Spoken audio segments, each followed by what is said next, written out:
Hey everybody, thanks for joining us today. I'm here with Pastor Tad, lead pastor at Freedom Life Church, and we are doing the follow-up for this last Sunday. This last Sunday we started on the plagues, and so if you were here for that, it was highly anticipated. You're welcome. Yeah, why not start the new year out with the plagues? Just why not?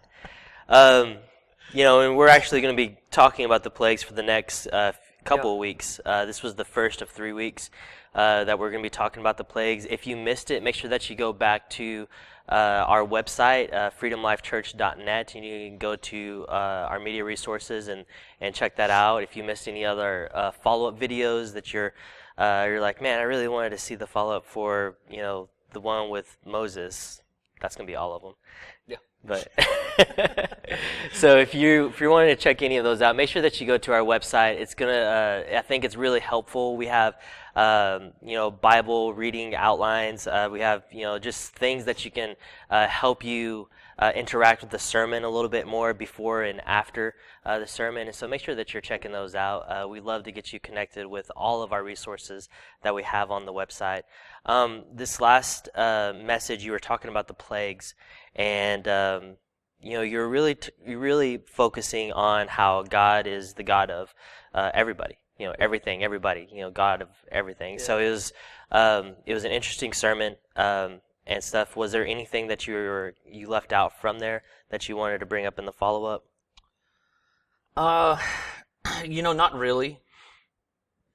Just because I know what's coming. Yeah. We deliberately made it 3 sermons, mm-hmm. whereas I guess we could have tried to cram all 3 concepts into one.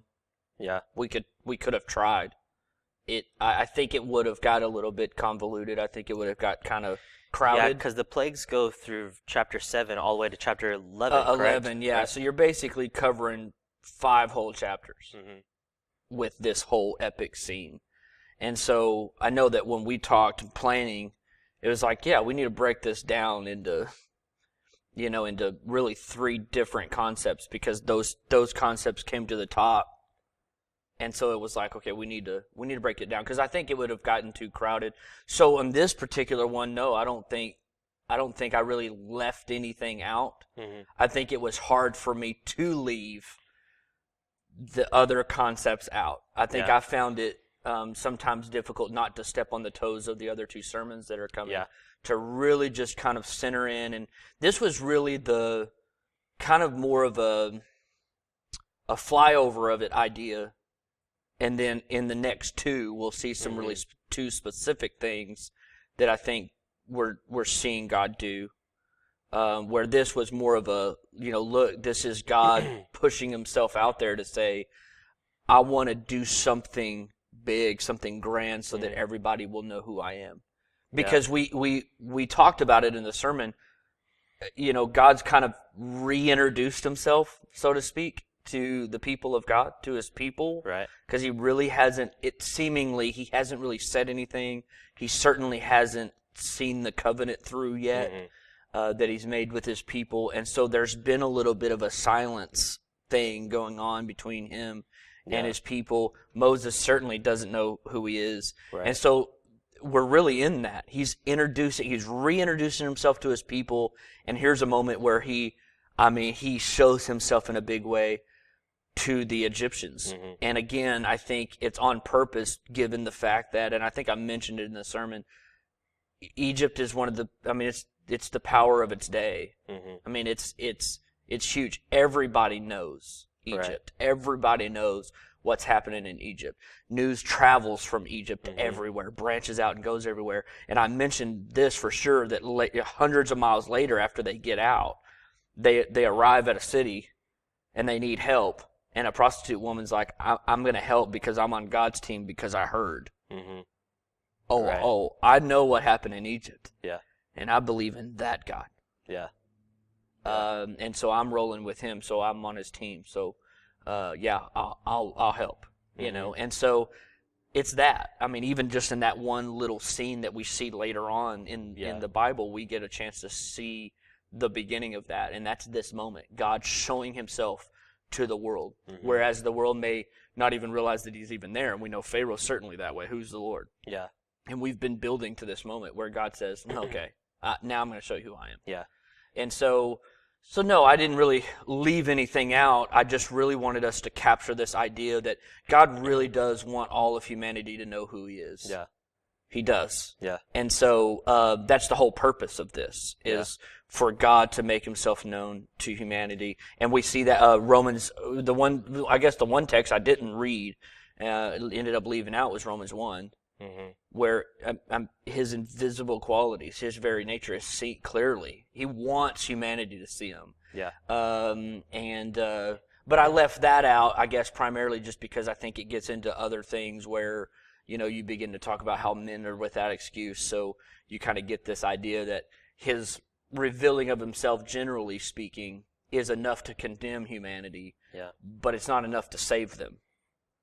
The special revelation of who Christ is sufficient enough to save someone. Mm-hmm. And so there's these kind of two levels of revelation and God showing himself and revealing himself, that one is enough to condemn humanity, to say you should search for him.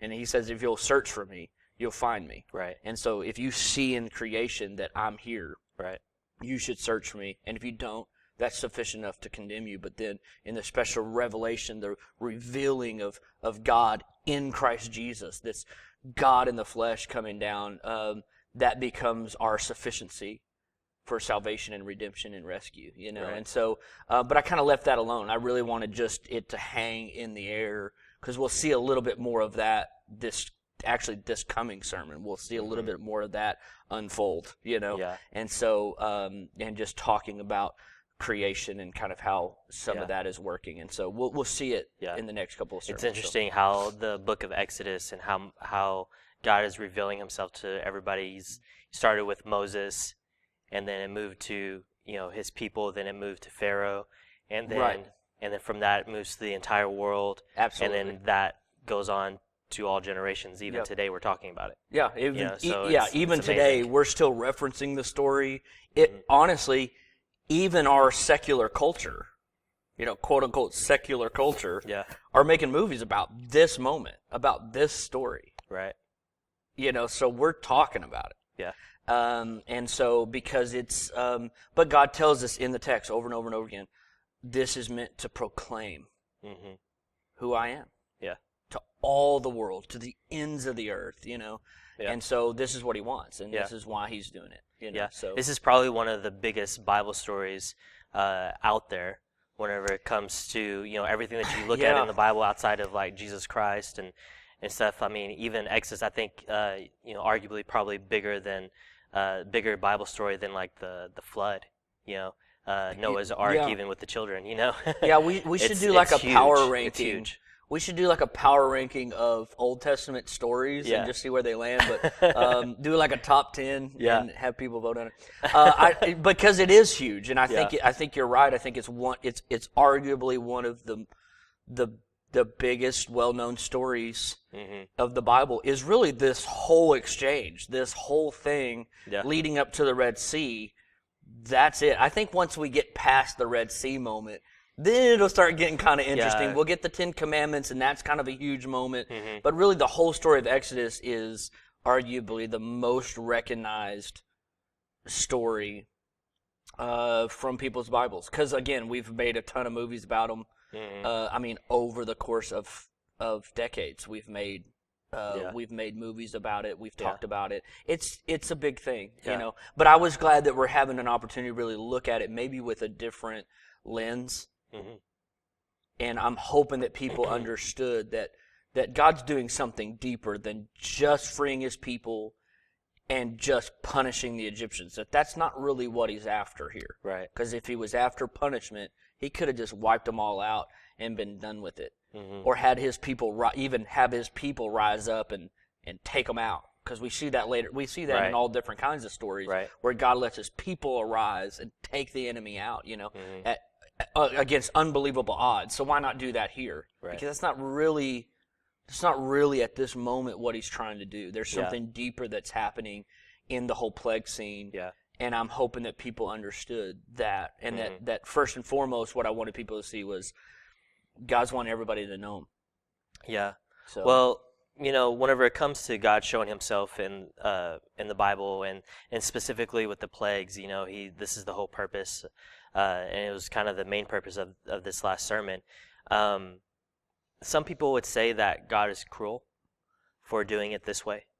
That God would say, that's like, man, these plagues. I mean, that's a cruel thing to do to people. Why not just show up or something? And so it's God said that Pharaoh's gonna say no. He's gonna outstretch his mighty hand, and things are gonna happen. To show everybody that He is God.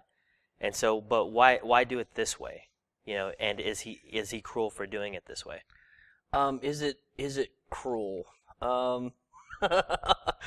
I mean, I think in the definition of that word, no, God's not being cruel, because again, as we're trying to express it, it's God wanting them to know Him, and He's going to whatever lengths are necessary. But I understand where people get a little bit confused when they're looking at it, because in our terms, yeah, it probably is. Like, if we're looking at it, it's probably like, he's, he's putting boils on them, he's ruining their crops, ruining their water source. Eventually, we didn't really talk about it because we'll get there in the next few sermons, but, eventually He kills every firstborn son. So in our natural mindset, like in our natural eyes, I think a lot of people would see it as cruelty. But that's the reason why we're doing the sermons that we're doing about the plagues. And even in this first one, I'm hoping people understand that, well, really, I think God has to, I think He has to do it this way. I think that's when, God's smart, so He knows what's happening. Yeah. And so if you think about the culture of Egypt, if you think about Pharaoh, like who he is and what's happening in that culture, Pharaoh elevates himself as a god, number one.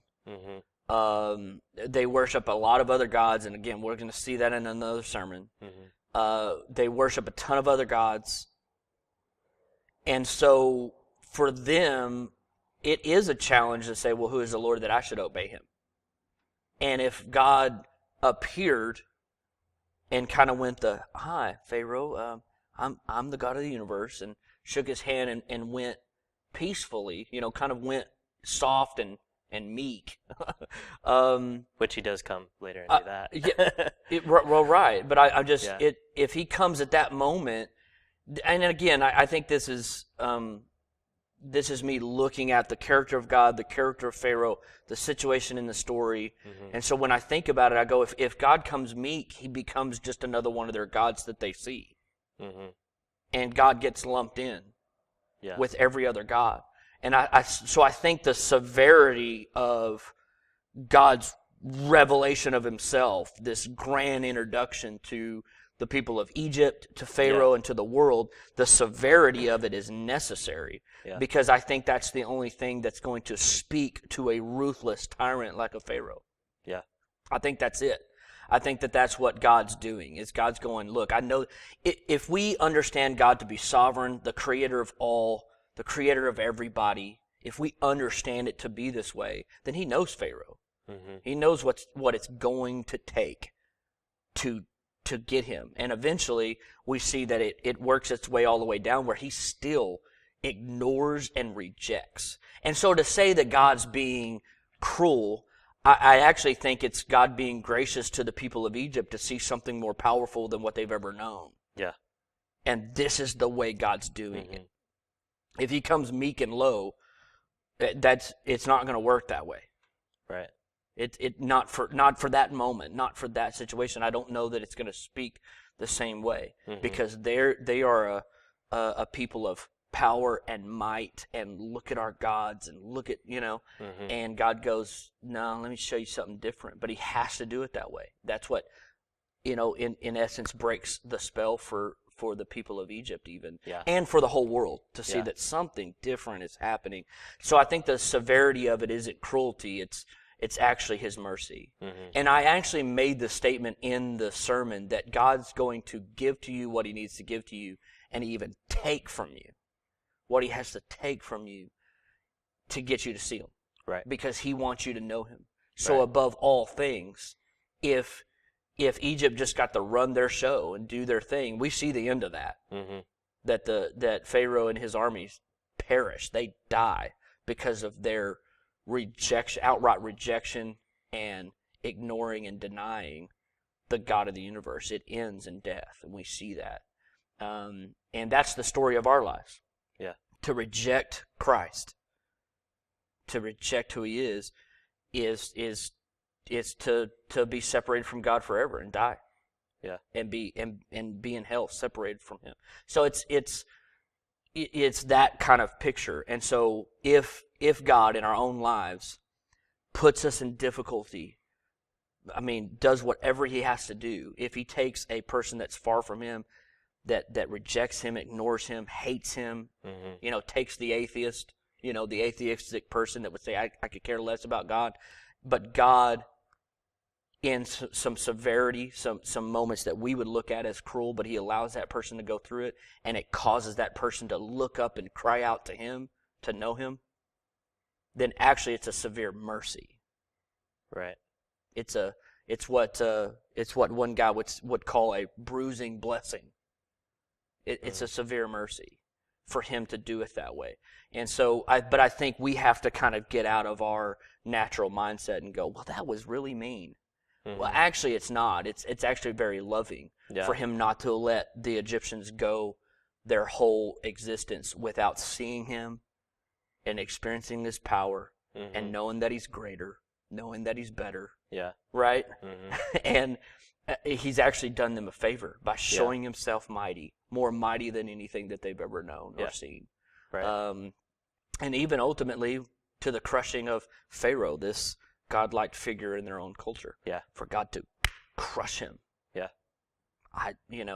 But again, and we see that in the gospel, we see God, working that way, that he takes severe measures, even on himself, even in the person of Jesus, he takes severe measures to move towards that.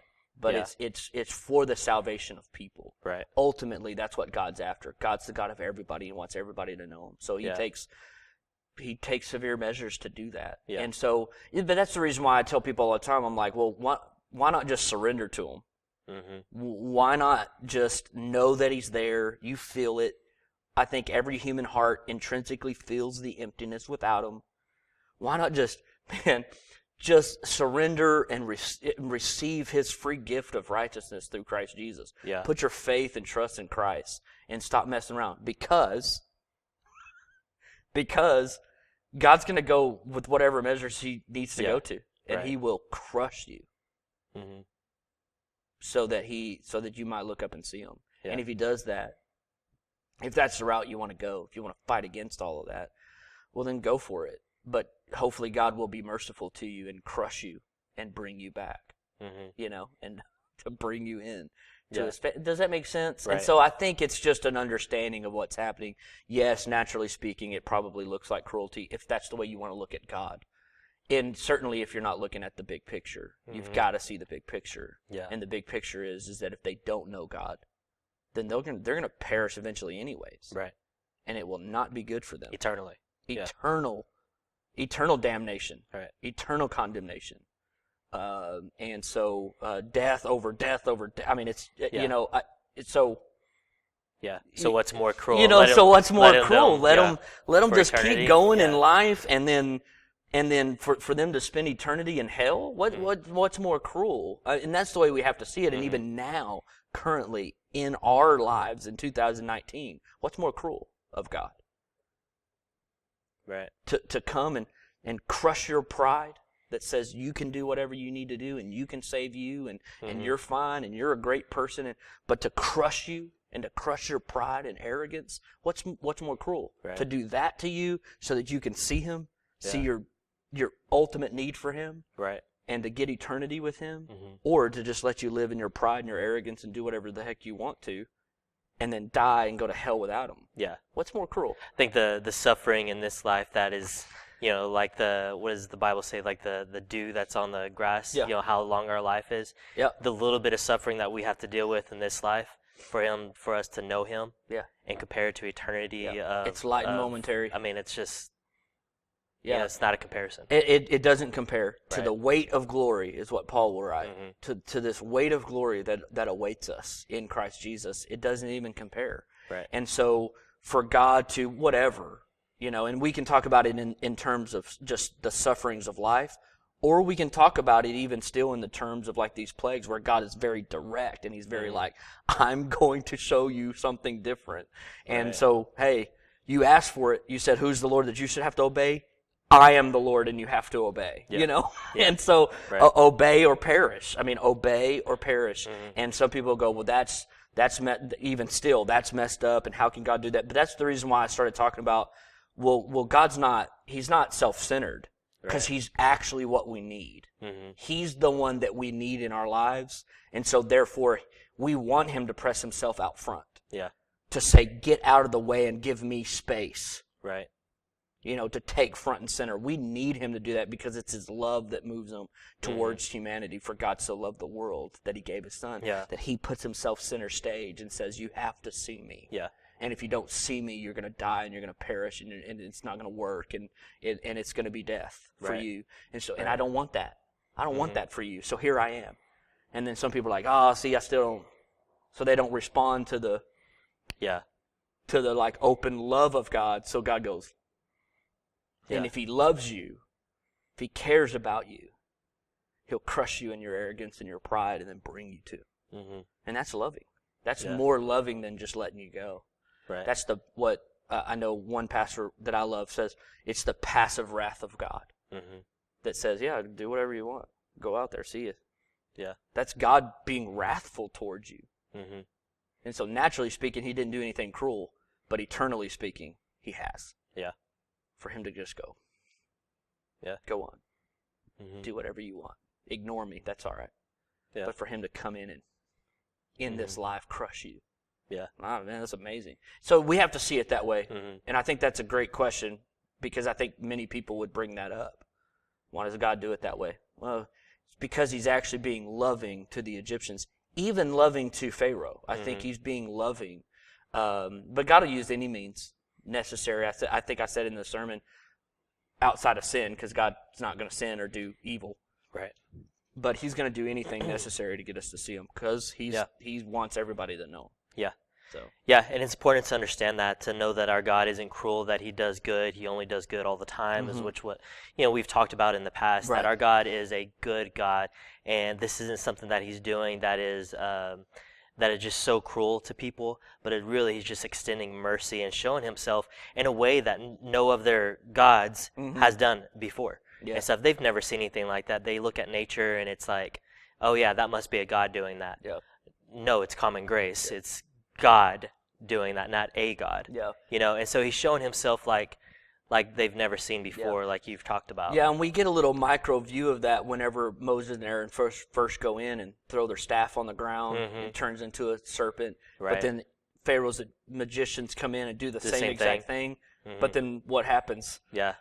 Moses' Staff serpent eats everybody else's, and then he picks it back up again. It's this. Look, our God's just greater, and he's better, and you need to see him that way. And if you don't, he's going to continue to flex until you do. Right. Right. Because he's good, because he wants you to see him and know him. Yeah. As such, Yeah. So, it's crazy. Yeah, it's a good thing. So again, if you've missed this last sermon, make sure that you go to our website, freedomlifechurch.net. Make sure that you check it out. If you missed it, you do not want to miss these. Because really, the first part of our sermons, whenever it came to Exodus, they were good, but there wasn't a whole lot as far as like events going on. Like we're just now getting into, I guess what you say like in a movie where like the action starts. Yeah. Stuff's starting to blow up now. Yeah, stuff's starting to happen. The It starts action's to blow up, happening. and you don't want to miss what's happening here. And so make sure that you're checking out the sermons. You don't want to come in and be like, man, I'm totally lost. We have all of our sermons on our website, so make sure that you're checking those out. And then I have just a couple announcements. One is we have life groups this week, and make sure that you're checking out a life group. If you're not a part of one, make sure that you go to our website and that you see what life groups we have available, and then you can go to one. We have the addresses on there for you, and so make sure that you're checking that out. I think it's really important. We just got through talking about life groups, in a sermon recently, and so we just really care that you're a part of a life group. We know that it's an important thing that God's placed in our church, and so we want to take advantage of that, and we want you to take advantage of that. And then also we have the father-daughter dance coming up, which is going to be great. If you have a daughter, make sure that you don't miss that. It's going to be at the Bowie Community Center. And then also we have our family lunch after church this coming Sunday. You're not wanting to miss that either. We're going to have a great time together. Yeah. And so love you guys. Thanks for answering the question. I thought it was great. And I guess we'll see y'all soon. Love you guys. Bye.